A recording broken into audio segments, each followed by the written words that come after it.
Stephanie, and the work that I do is mostly conversational hypnosis for people with ADHD. And when Kim and I were both, when I lived in Snohomish County, Kim and I both went to a networking group that was all women, and they were all very, very supportive. And that's where I met Kim. Yep. And I differently kind of, so we started working together because he struggles with the ADHD.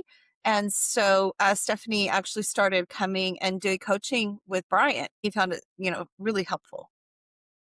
Yeah, I did a lot of people management, a lot of leadership and years. And then my first foray into the coaching world before I knew anything about it was with something called the model, which is a very like cerebral way of looking at how to change your circumstances through your thoughts. What I found that's really interesting is that as I was studying to get like my certification and stuff, I discovered that there was one element that in that I was meant in my life to just like erase from people's lives. I had a lot of shame for a long time, and it also led to panic attacks and anxiety. Also, shame decreases your executive function and your working memory. And ADHDers have a lot of shame because they were corrected a lot, like a lot more than their peers. So then we often kind of absorb this message that there's something wrong with us, and that creates a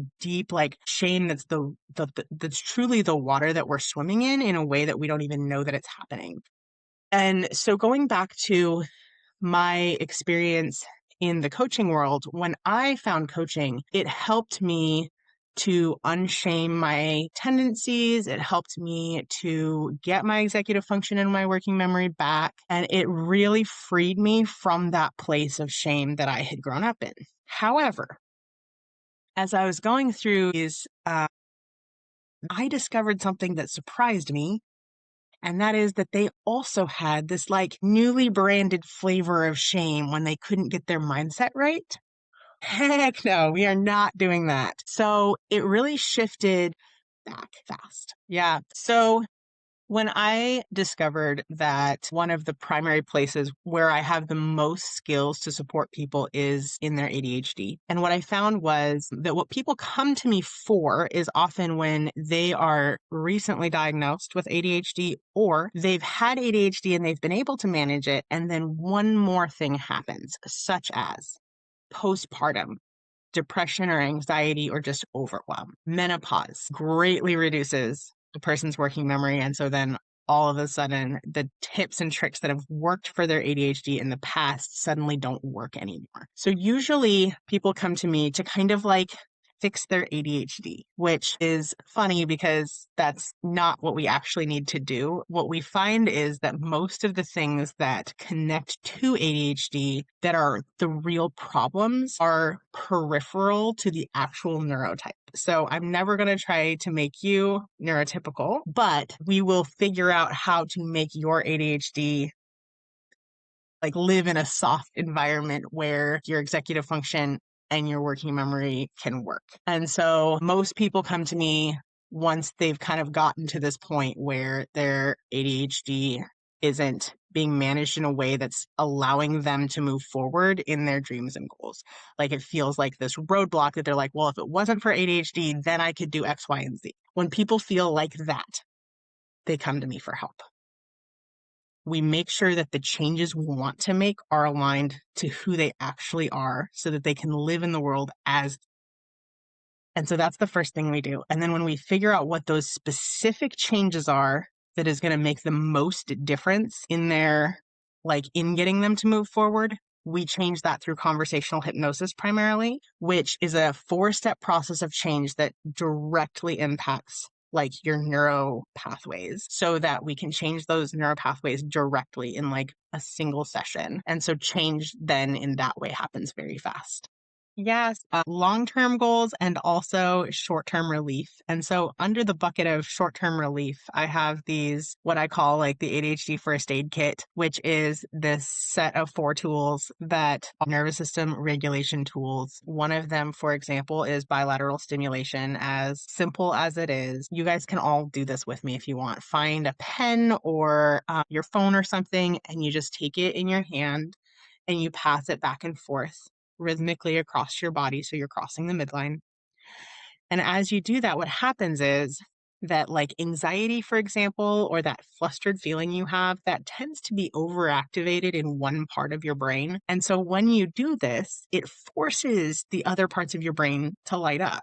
And now you can't be hyper focused on that one spot of anxiety anymore. And so it gives you just enough like freedom from the situation, like it untethers you from that feeling, just enough that you can start thinking through what you would like to think and do instead of sitting in a bundle of anxiety, for example.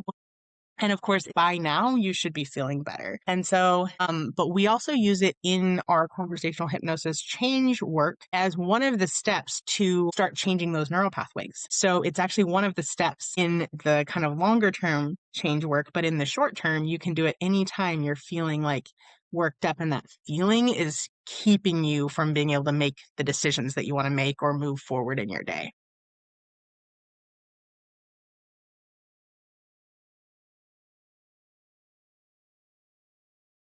As I mentioned before, the people who come to me, it's like they have ADHD, but then one more thing happens. And one of those things that can happen that just pushes your ability to function over the edge is moving. Moving is one of the hardest things for an ADHD brain because the pathways that you've already created, which took a lot of work to create the pathways of where do I put this? Where do I go to get this? Like those types of things that you have to think about. When you move, you have to think about everything actively every time you take any step, right? You have to remember where the new thing is that you put somewhere. You have to remember which box you put stuff in. And then just the absolute overwhelm of having, you know, every part of the process. Packing everything up is super overwhelming. Making decisions about every single thing creates so much decision fatigue. The physical act of moving it over and then how you reset up your life takes months. And people don't understand that it takes months. It's not just the act of doing it. It's all of the lead up to it of stress and then all of the settling back in that can take up to a year to just settle into basic routines again. And so I think that what Kim does is really helpful because she does take care of her clients emotionally while she's supporting them in the buying process. And so that's where I feel like there's a lot of connection and collaboration between the work that she does and the work that I do. I want to tell you something that I just learned about that's really fun. So, you know how ADHDers, we talk a lot about dopamine because dopamine is a regulator of gives you action steps, right? It like gives you the oomph to take action. The thing is, it's not the only thing, it's not the only chemical that can help you take action. The other chemicals that can help you take action are serotonin and oxytocin, which we think of those like lovey-dovey friend chemicals, right? But the thing is that body doubling leans on those chemicals rather than leaning on dopamine. And so because of that, they're chemicals that are created by body doubling because there's another person and there's connection happening. And so then you get those chemicals and those chemicals are activated in order to make the changes rather than relying on dopamine that you may or may not have. I'd love to, yeah, I'd love to direct people to my website, which is just ADHDwithStephanie.com. That's also where people can find the tools, the toolkit for nervous system regulation. I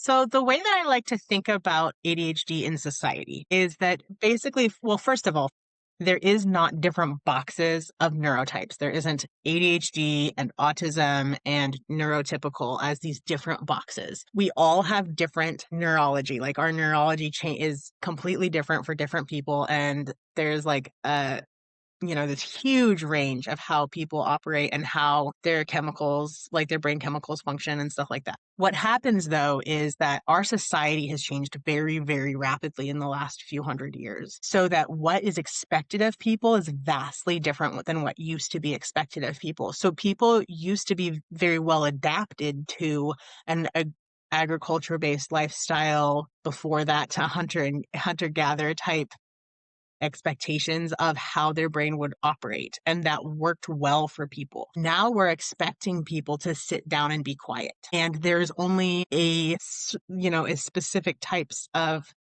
like neurotypes where that is an easy lift.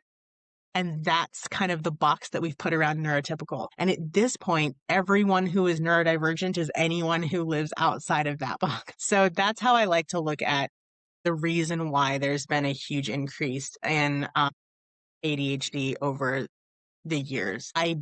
That is not to say that it is like made up or not significant. It is extremely significant, because how those of us with ADHD operate in society as it is right now is incredibly disabling. I don't consider the ADHD itself to be disabling so much as I consider that the way society's expectations are disables people who are not neurotypical. And then you were asking about people who kind of self-diagnosed or have noticed in adulthood that they have these signs of ADHD, but they've never been diagnosed, and maybe their life does function well enough that they haven't bothered to get a diagnosis. I think that's fine.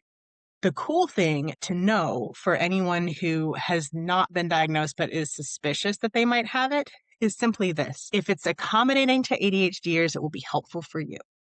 So pick and choose the types of things, like learn from people with ADHD and ADHD tools to, just add a little ease to your life by adding in things that support your brain, whether or not you've been formally diagnosed, or if you even, suspect you have it, or maybe you just have these little tiny signs of it and maybe you couldn't actually be like formally diagnosed. But things that help people who have ADHD can also help you if you're struggling in the same kinds of ways. So I just look at it in a very, very pragmatic way.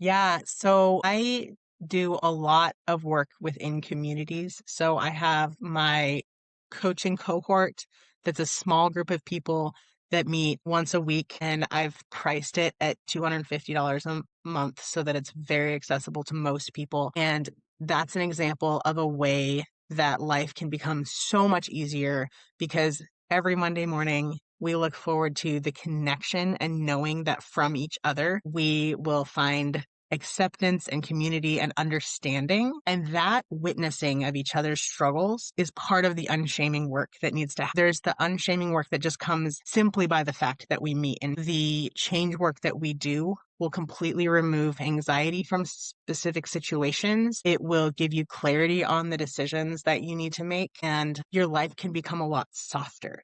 And what happens over time then, kind of in the long term, is people start noticing how they actually function within their body, and start to create a life around them that accommodates that. So then, 6 months down the road, you find that your life as a whole is operating more in your favor. And that's kind of how one of the ways that you can really change your own life, the way that it feels, and the environment around you. And then, of course, years down the road, you'll find yourself in a completely different place, because you're getting the support, because you know and accept your body and your brain and the way that it functions. And in doing so, the changes that you start to make your entire world align to the way that you operate naturally, so that rather than spending 80% of the time, you might spend 80% of your time doing what's very easy and comes very natural for you. And then when you have those one-off things that are challenging, that you really have to like work against the way that you naturally function, it doesn't exhaust you so much because you have a little more reserve and a little more bandwidth.